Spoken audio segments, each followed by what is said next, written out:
Hai, selamat datang di ALLO Channel. Apakah kalian tahu siapa penemu Wi-Fi? Ya, dia adalah Hedy Lamarr, seorang perempuan yang sempat dijuluki perempuan paling cantik di dunia. Hedy Lamarr adalah seorang bintang film sekaligus seorang penemu.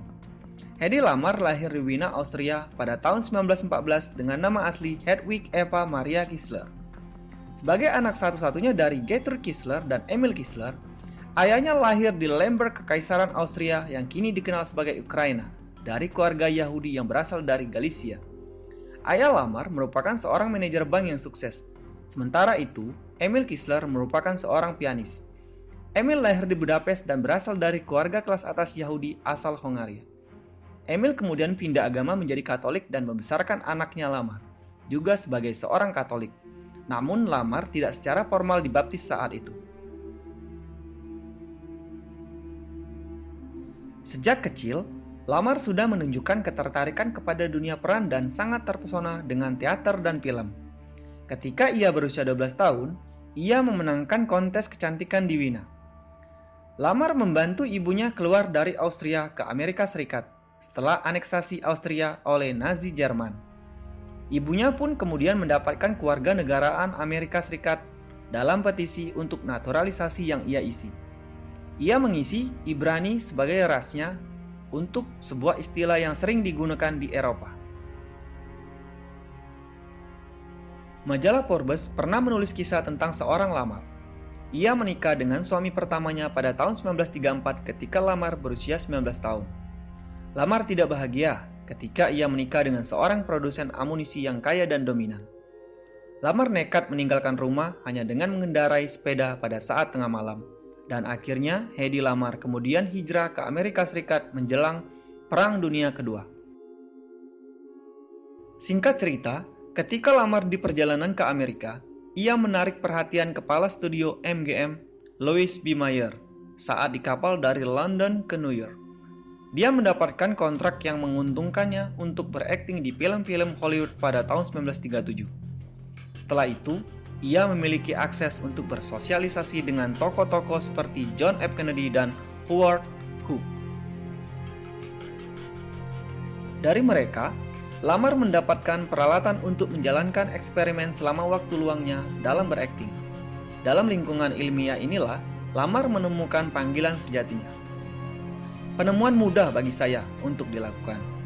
Saya tidak harus mengerjakan ide. Mereka datang secara alami, ujar Lamarr.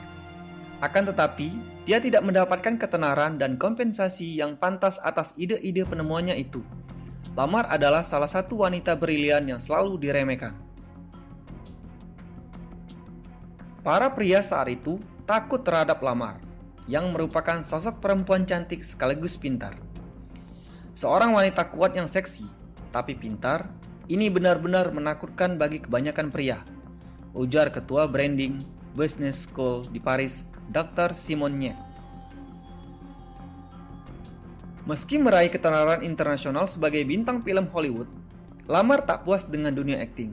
Di sela-sela pengambilan gambar saat syuting, ia begadang semalaman di rumah untuk mempraktikkan hobi favoritnya, yaitu meneliti. Kemenangan ilmiah terbesar Lamarr ditunjukkan untuk Angkatan Laut Amerika Serikat selama Perang Dunia Kedua, tetapi sekarang digunakan dalam komunikasi nirkabel modern. Sistem komunikasi rahasianya menggunakan frekuensi Hawking untuk memandu rudal yang dikendalikan radio di bawah air dengan cara yang tidak terdeteksi oleh musuh. Frekuensi Hawking digunakan dengan telepon nirkabel, GPS, sebagian besar sistem komunikasi militer dan lainnya.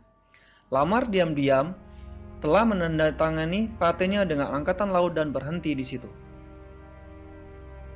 Dia memberikan teknologi itu dan tidak pernah menghasilkan sepeser pun darinya. Itu adalah penemuan Lamarr. Meski beberapa orang mengatakan dia mungkin pertama kali melihat sketsa ide serupa di kantor suami pertamanya, produsen amunisi Austria Fritz Mendel. Penemuan itu dikembangkan bersama rekannya, George Attel. Militer mengambil idenya dan akhirnya menggunakannya. Tetapi penemuannya itu dirahasiakan pemerintah karena dianggap memiliki nilai potensial yang besar dalam program pertahanan negara. Hak paten tidak langsung diberikan, tetapi baru diberikan pada tahun 1942. Temuan Lamarck baru diketahui akhir 1990-an. Penemuan Lamarck tidak diketahui secara luas sampai mendekati akhir hidupnya pada akhir 1990-an. Sejak saat itu, berita tersebut menyebar dan dia telah menjadi ikon wanita dalam sains, buku komik, drama, dan bahkan monumen modern Google Doodle. Menjelang kematiannya, Lamarck mengalami kegagalan dalam operasi plastik. Hal itu membuatnya menjadi penyendiri. Dia kehilangan kepercayaan diri. Lamarck meninggal dunia dalam kesendirian. Meski dia pernah menikah hingga 6 kali, dia meninggal di Florida pada tahun 2000 dalam usia 86 tahun.